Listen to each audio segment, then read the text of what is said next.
Seal कर दो basement, हम कभी काम नहीं करेंगे, विकास दिव्यकीर्ति ने फिर मांगी माफी। दिल्ली के प्रख्यात कोचिंग संस्थान दृष्टि आईएएस के मालिक डॉक्टर विकास दिव्यकीर्ति ने ओल्ड राजेंद्र नगर की घटना पर कहा कि प्रशासन द्वारा बेसमेंट को सील किए जाने की कार्यवाही से पूरी तरह सहमत है। एक दिन पहले कानूनी उल्लंघन के कारण सरकार ने दृष्टि आईएएस संस्थान का बेसमेंट सील कर दिया था। इस पर डॉक्टर विकास दिव्यकीर्ति ने कहा कि राजेंद्र नगर में एक कोचिंग सेंटर में पानी भरने से छात्रों की मौत की घटना से उत्पन्न आक्रोश जायज है।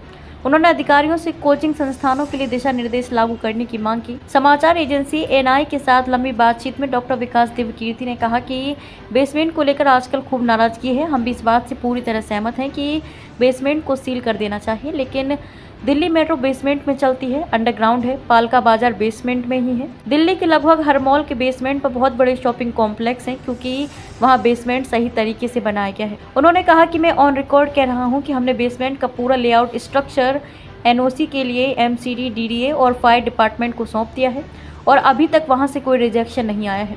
लेकिन इसके बावजूद पिछले 3 दिनों में जो कुछ हुआ उसे देखकर मुझे लगता है कि यह लापरवाही थी।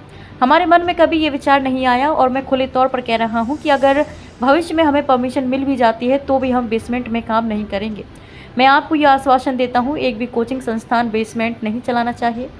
इससे पहले संस्थान का बेसमेंट सील किए जाने के बाद सोमवार रात बड़ी संख्या में छात्रों ने उनके घर के बाहर जमा होकर इस मामले पर प्रतिक्रिया देने की मांग की थी। दिव्यकीर्ति ने एक्स पर साझा किए गए अपने बयान में कहा कि हमें खेद है कि हमने अपना पक्ष रखने में देरी की। दरअसल हम अधूरी जानकारी के आधार पर कुछ नहीं कहना चाहते थे। इस देरी के लिए हम हृदय से क्षमा चाहते हैं। विकास दिव्यकीर्ति ने आगे कहा कि बिल्डिंग सेफ्टी नॉर्म्स के मामले में जिस तरह का प्रयास हम करते हैं, मुझे यकीन है कि आपको वो कहीं और नहीं मिलेगा। हमने 1.5 साल पहले एक डिविजनल हेड रैंक का अधिकारी नियुक्त किया था जो सिर्फ बिल्डिंग की सेफ्टी देखता है।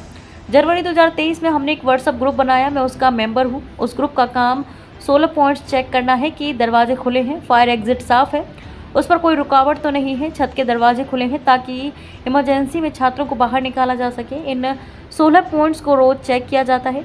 मैं चाहूँगा कि आपको मौका मिले, अगर आप सर्वे कर सकें, दिल्ली या दिल्ली से बाहर हमारी किसी भी ब्रांच में चले जाएँ। अगर किसी बिल्डिंग में कम से कम 2 एग्जिट नहीं है तो मैं जिम्मेदार हूँ।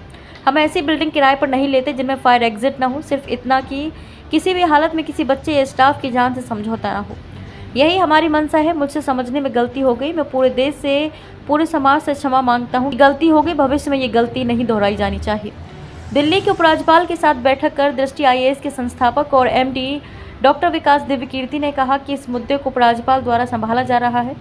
वहाँ बहुत से नौकरशाह मौजूद थे, लेकिन दिल्ली सरकार का कोई भी नेता मौजूद नहीं था। ये देखकर अच्छा लगा कि उपराज्यपाल इतने सक्रिय थे। एक छोटी समिति बनाई गई है जिसमें मैं और कई अन्य शिक्षक भी शामिल हैं और डीडीए और एमसीडी प्रमुख भी इसका हिस्सा है। बैठकें करने के बाद हम समाधान निकालने की कोशिश करेंगे।